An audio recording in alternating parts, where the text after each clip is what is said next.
Hello, so I'm here to talk about posture again. Hopefully you've already seen my Fit Snippet 6 video. If you haven't, take a little look now.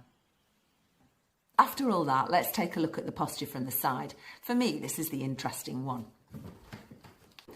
So this is where you could do with somebody to help you, because it'd be really useful if you could get a photo of yourself standing side on. That includes your feet. I know you can't see my feet at the moment.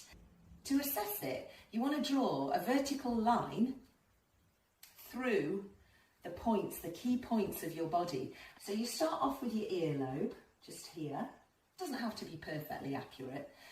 That should be vertically above the top of your arm, here where it joins your shoulder, which should then be vertically above your hip area here, just here, the bony bit, just there, which should be in line with the outer knee, which should be in line with the bony bit of the ankle there.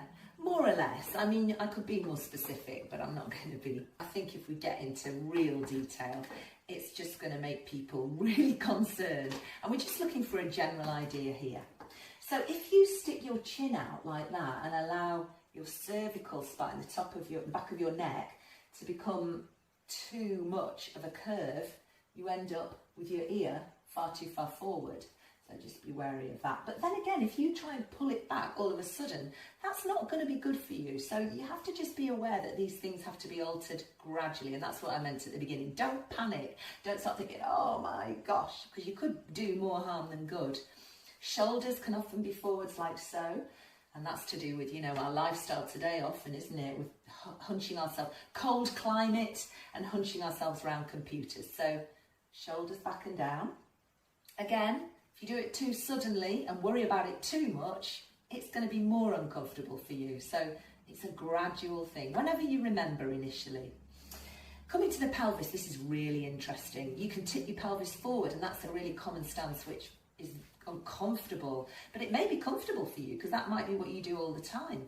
So think about a bowl of water. The pelvis here is like a bowl of water, and you want the water to be level. But if that feels uncomfortable because you're not used to it, then obviously you're gonna, again, it's gonna have to be something very gradual.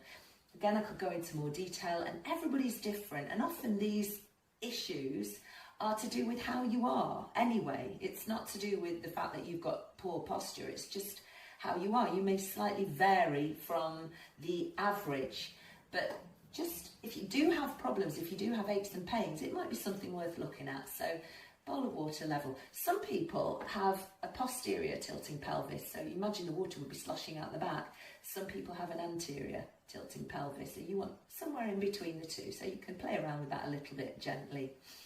And then we come to the knees. Sometimes the knees are positioned further back, and that's often to do with the tilt of the pelvis.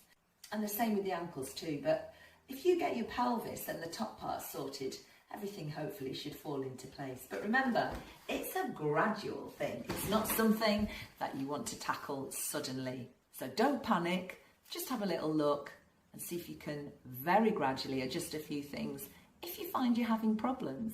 If not, it may be the way you were meant to be.